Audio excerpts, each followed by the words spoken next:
Sa ika-4 na taon ng kanilang pagsasama bilang mag-asawa, ipinahayag ni Matteo Gudicelli na ang pagpapakasal kay Sara Geronimo ang itinuturing niyang pinakamahusay na desisyon sa kanyang buhay. Ayon kay Matteo, si Sara ang katuparan ng kanyang pangarap na makasama habang buhay. Marriage is the best thing in life. Once you found your partner in life, solid ka dun. Tuloy-tuloy ang buhay mo. Pahayag ni Matteo na punong-puno ng pagmamahal. Sa isang eksklusibong panayam kay Matteo sa Preview Ball 2024 na ginanap sa Manila Marriott Hotel noong Biyernes ng gabi, September 6, 2024, ibinahagi ni Matteo ang kanyang damdamin. Nakangiti niyang sinabi, "Marami, syempre, ang ups and downs. Pero pag may communication at pag-ibig, yun ang pinaka-importante." Dito rin niya binigyang pugay si Sara bilang asawa. As a wife, very good, the best. Lahat ng pangarap ko, nasa kanya. Mabait si Sara. We learn from each other every day. Hindi rin niya itinanggi na may mga pagsubok sa kanilang relasyon, pero ang mahalaga raw ay natututo sila sa bawat isa. At the end of the day, we become better people together, and that's important. Dagdag pa ni Matteo. Ngunit ang tanong ng marami, kailan kaya magkakaroon ng baby sina Matteo at Sara? Ayon sa aktor, baby? Oo, syempre, anytime. Ibig sabihin, handa na sila sa susunod na yugto ng kanilang buhay.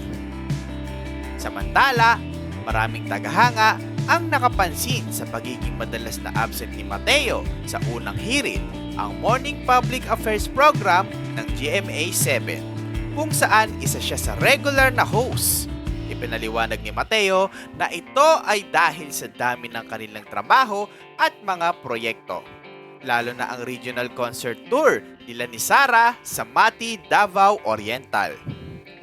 Dagdag pa ni Matteo, medyo absent tayo these past 2 weeks in unang hirit cause marami pang trabaho. I've been in Davao yesterday, maraming activities.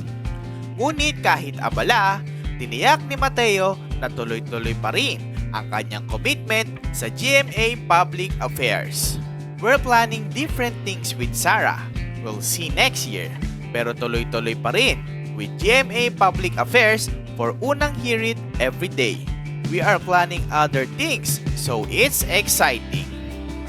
At sa kabila ng pagiging abala, masaya raw si Matteo na magkaroon ng bagong mga kaibigan sa GMA, lalo na sa mga kasama niya sa unang hirit. Okay sila Ate Susan, si Boss Igan, si Boss Ivan, silang lahat. It's very nice to spend time with them in the morning. Marami akong natututunan, ayon kay Matteo. Idinagdag pa niya, sa ABS, mga artista ang kasama ko. Dito sa GMA, mga news anchors, public affairs ang mga kasama ko.